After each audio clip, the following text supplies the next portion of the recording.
शांती. आज 13/3/2024 ची मुरली आहे. महावाक्य आहे, गोड मुलांनो, संपूर्ण दुनियेमध्ये तुमच्यासारखा पद्मापदम भाग्यशाली विद्यार्थी कोणीही नाही. तुम्हाला स्वतः ज्ञानसागर बाबा टीचर बनून शिकवत आहेत. प्रश्न आहे, असा कोणता छंद कायमचा असावा ज्यामुळे मोहाचे धागे तुटून जातील? उत्तर आहे, सतत सेवा करण्याचा छंद असेल तर मोहाचे धागे तुटून जातील. सदैव बुद्धीमध्ये आठवण राहावी की या डोळ्यांनी जे काही पाहतो ते सर्व विनाशी आहे. याला पाहून देखील पाहायचे नाही. बाबांचे श्रीमत आहे, hear no evil, see no evil. Om Shanti. Shiv भगवान वाच. गोड शाळीग्राम आणि रुहानी मुलांप्रती. हे तर मुले समजतात की आपण आदी सनातन पवित्र देवी देवता धर्माचे होतो, तर ही आठवण ठेवायची आहे.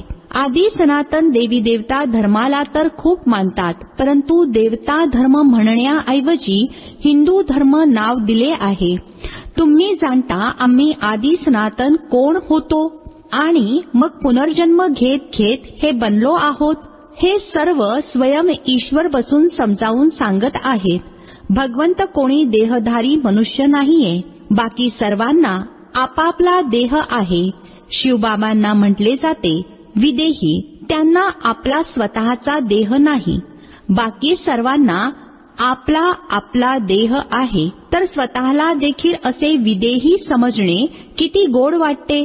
आपण कोण होतो, आता काय बनत आहोत, हा ड्रामा कसा बनलेला आहे हे देखील तुम्हाला आता समजत आहे. हा देवी देवता धर्मच पवित्र गृहस्थ आश्रम होता. आता आश्रम नाहीये. तुम्ही जाणता आता आपण आदी सनातन देवी देवता धर्माची स्थापना करत आहोत. हिंदू नाव तर आता ठेवले आहे. आदी सनातन हिंदू धर्म तर नाही आहे. बाबांनी बऱ्याच वेळा सांगितले आहे, आदी सनातन धर्मवाल्यांना समजावून सांगा. तुम्ही बोला यावर अर्थात फॉर्मवर लिहा. तुम्ही आदी सनातन देवी देवता पवित्र धर्माचे आहात की हिंदू धर्माचे आहात. तेव्हा कुठे त्यांना 84 जन्मांची माहिती होईल. हे नॉलेज तर खूप सोपे आहे. फक्त लाखो वर्ष म्हटल्यामुळे मनुष्य गोंधळून जातात. हे देखील ड्रामामध्ये नोंदलेले आहे. सतोप्रधानापासून तमोप्रधान बनण्याचा देखील पार्ट ड्रामामध्ये आहे. देवता धर्मवालेच 84 जन्म घेता घेता किती घाणेरडे अर्थात पतित बनले आहेत. सुरुवातीला भारत किती महान होता. भारताचीच महिमा केली पाहिजे. आता पुन्हा तमोप्रधानापासून सतोप्रधान. जुन्या दुनियेपासून नवीन दुनिया जरूर बनणार आहे. पुढे जाऊन तुमच्या गोष्टी ते अर्थात दुनियावाले जरूर समजतील. तुम्ही बोला, घोर निद्रेमधून जागे व्हा. बाबा आणि वारशाची आठवण करा. तुम्हा मुलांनी संपूर्ण दिवसभर खुशीत राहिले पाहिजे. संपूर्ण दुनियेमध्ये साऱ्या भारतामध्ये तुमच्यासारखा पद्मापदम भाग्यशाली विद्यार्थी कोणीच नाही. तुम्ही समजता जे आम्ही होतो तेच पुन्हा बनणार. निवडून काढले तरी देखील पुन्हा तेच येतील. यामध्ये गोंधळून जाऊ नका. प्रदर्शनीमध्ये थोडे जरी ऐकून जातात तरी ते सुद्धा प्रजा बनतात. कारण अविनाशी ज्ञानधनाचा कधीही विनाश होत नाही. दिवसेंदिवस तुमची संस्था जोर धरू लागेल. मग लोंढेच्या लोंढे तुमच्या जवळ येतील. धर्माची स्थापना हळूहळू होते. जेव्हा कोणी मोठी व्यक्ती बाहेरून येते तर त्यांना पाहण्यासाठी किती भरपूर मनुष्य जातात. इथे तर ती गोष्ट नाही. तुम्ही जाणता या दुनियेमध्ये ज्या काही गोष्टी आहेत त्या सर्व विनाशी आहेत. त्या पाहायच्या नाही. See no evil. हा कचरा तर भस्म होणार आहे. मनुष्य इत्यादी जे काही दिसत आहे आम्ही समजतो हे तर सर्व कलियुगी आहे. तुम्ही आहात संगमयुगी ब्राह्मण. संगमयुगाला कोणीही जाणत नाही. केवळ एवढेच लक्षात ठेवा, हे संगमयुग आहे. आता घरी जायचे आहे. पवित्र देखील जरूर बनायचे आहे. आता बाबा म्हणतात हा काम विकार आदी मध्य अंत दुःख देणारा आहे. यावर विजय प्राप्त करा. विषासाठी अर्थात विकारासाठी बघा किती त्रास देतात. बाबा म्हणतात, काम महाशत्रू आहे, त्याला जिंकायचे आहे. आता या समयी दुनियेमध्ये किती प्रचंड प्रमाणात मनुष्य मात्र आहेत. तुम्ही एका एकाला कसे काय समजावून सांगू शकणार?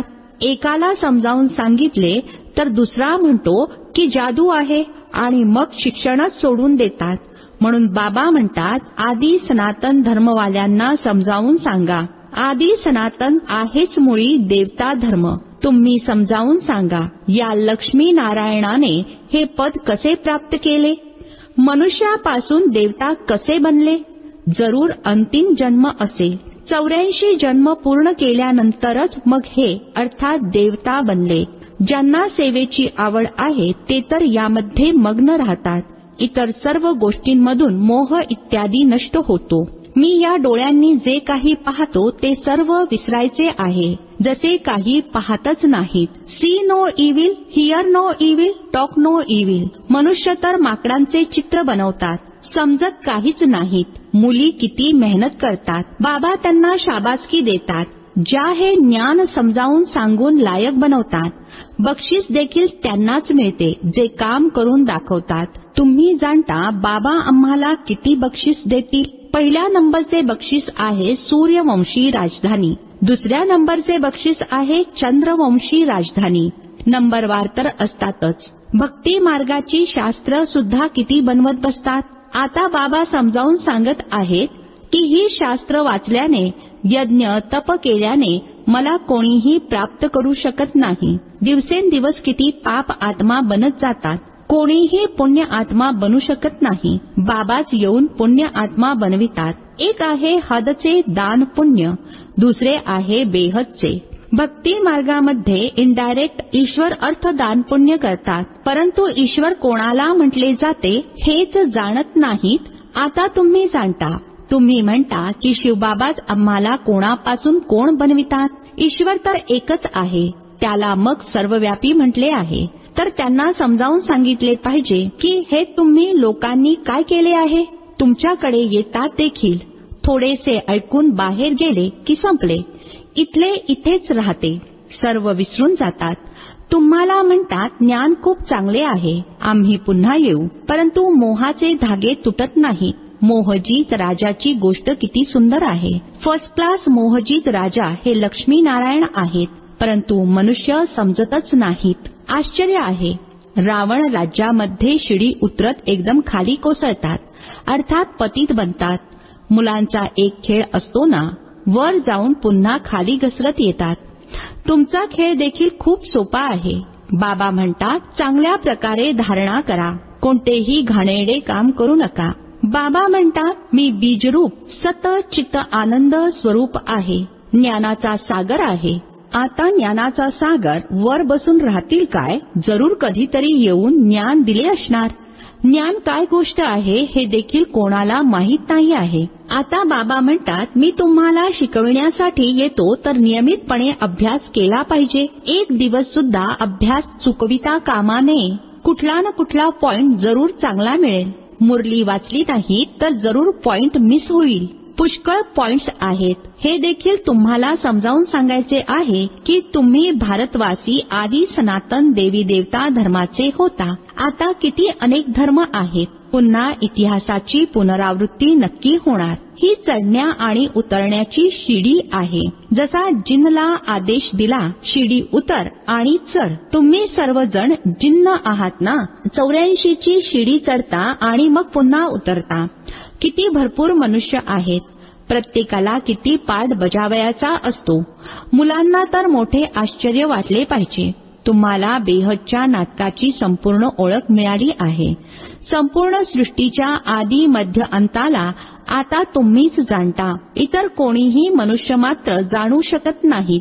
सतयुगामध्ये कोणाच्याही मुखावाटे कुठलेही कटुवचन निघत नाही. इथे तर एकमेकांना शिव्या देत राहतात. ही आहे विषय वैतरणी नदी. रौरव नरक. सर्व मनुष्य रौरव नरकामध्ये पडलेले आहेत. इथे अर्थात सतयुगामध्ये तर आहे यथा राजा राणी तथा प्रजा. शेवटी तुमचाच विजय होणार आहे. तेव्हा समजतील की आधी सनातन देवी देवता धर्माची स्थापना कोणी केली होती. हीच पहिल्या नंबरची मुख्य गोष्ट आहे जी कोणीही जाणत नाही. बाबा म्हणतात मी तर आहेच गरीब निवाज. हे शेवटी समजतील जेव्हा टू लेट होईल, अर्थात खूप उशीर होईल. आता तुम्हाला तिसरा नेत्र मिळाला आहे. स्वीट घर आणि स्वीट राज्य बुद्धीमध्ये आठवणीत आहे. बाबा म्हणतात आता शांतीधाम सुखधाम मध्ये जायचे आहे. तुम्ही जो पाठ बजावला तो आता बुद्धीमध्ये तर येतो ना. तुम्ही ब्राह्मण सोडून बाकी सर्व मरून पडले आहेत. ब्राह्मणच पुढे येतील. ब्राह्मणच सो देवता बनतात. हा एक धर्म स्थापन होत आहे. बाकीचे धर्म कसे स्थापन होतात हे देखील बुद्धीमध्ये आहे.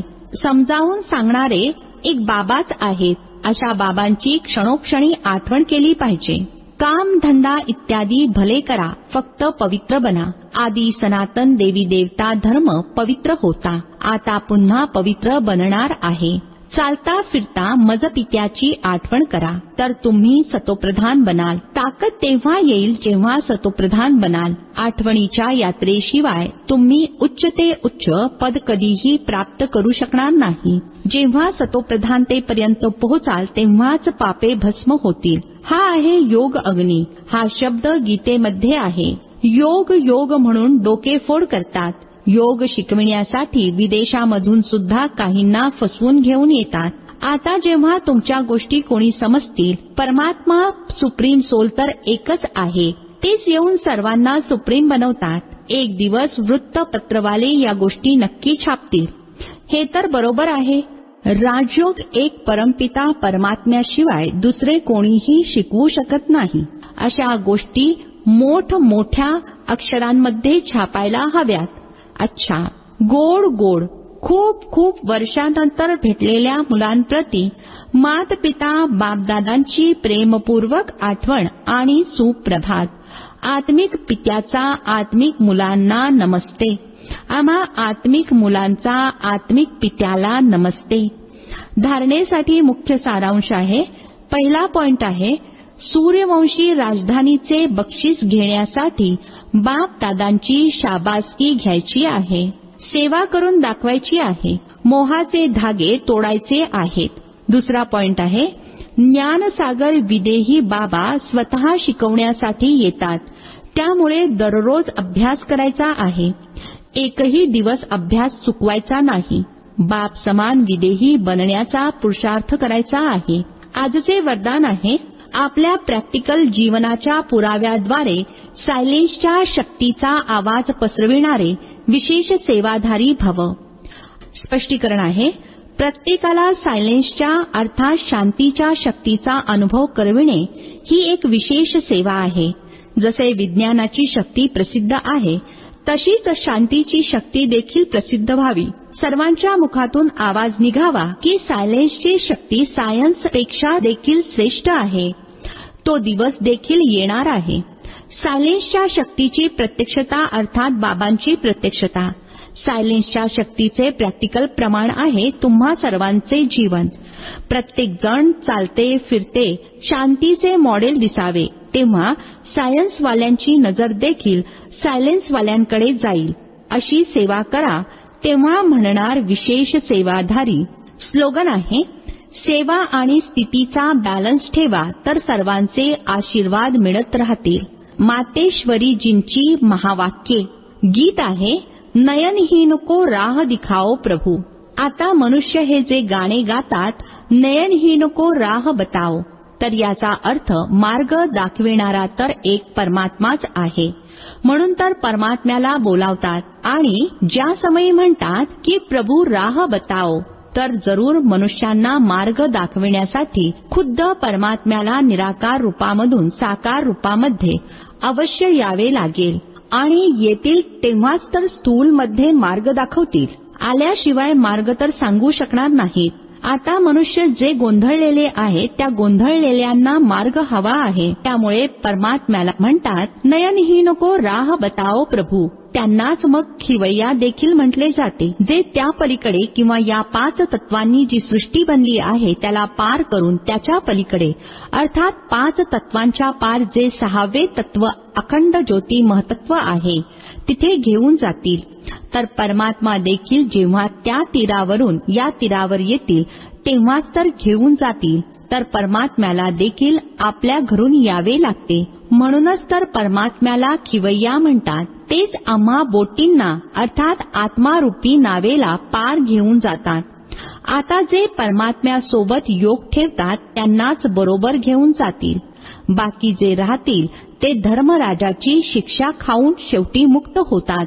जेव्हा सर्व मनुष्य प्राणी अति दुःखी होतात तेव्हा परमात्म्याची आठवण करतात की परमात्मा आम्हाला या काटेरी दुनियेमधून फुलांच्या सावलीमध्ये घेऊन जा. यावरून हे सिद्ध आहे की जरूर ती देखील कुठली दुनिया आहे. आता हे तर सर्व मनुष्य जाणतात की आताचा जो संसार आहे तो काट्यांनी भरलेला आहे, ज्यामुळे मनुष्य दुःख आणि अशांतीचा अनुभव करत आहेत आणि आठवण मग फुलांच्या दुनियेची करतात. तर जरूर ती देखील कुठली दुनिया असणार ज्या दुनियेतील संस्कार आत्म्यामध्ये भरलेले आहेत. आता हे तर आपण जाणतो की दुःख अशांती हे सर्व कर्मबंधनाचे हिशोब आहेत. राजापासून रंकापर्यंत प्रत्येक मनुष्य मात्र या हिशोबामध्ये संपूर्ण जखडलेले आहेत. म्हणून परमात्मा तर स्वतः म्हणतात, आताचा संसार कलयुग आहे, त्यामुळे तो पूर्ण कर्मबंधनांनी बनलेला आहे. आणि आधीचा संसार सतयुग होता, ज्याला फुलांची दुनिया म्हणतात. आता ते आहे कर्मबंधनापासून मुक्त, जीवनमुक्त देवी देवतांचे राज्य, जे आता नाहीये. आता ही जी आपण जीवनमुक्ती म्हणतो तर याचा अर्थ हा नाही की आम्ही काही देहापासून मुक्त होतो. त्यांना देहाचे कुठले भान नव्हते, परंतु ते देहामध्ये असून सुद्धा दुःख अनुभव करत नव्हते. याचाच अर्थ तिथे कर्मबंधनाची अशी कोणतीही गोष्ट नाही. ते जीवन जगताना, जीवन सोडताना आदी मध्य अंत सुखाची अनुभूती करत होते. तर जीवन मुक्तीचा अर्थ आहे जीवन असून देखील कर्माती. आता ही सारी दुनिया 5 विकारांमध्ये पूर्णतः जखडलेली आहे. जसे काही 5 विकारांचा पुरेपूर वावर आहे, परंतु मनुष्यामध्ये इतकी शक्ती नाहीये जो या 5 भूतांवर विजय प्राप्त करू शकेल. तेव्हाच परमात्मा स्वतः येऊन आम्हाला 5 भूतांपासून सोडवतात आणि भविष्यकालीन प्रारब्ध देवी देवता पद प्राप्त करून देतात. ओम शांती.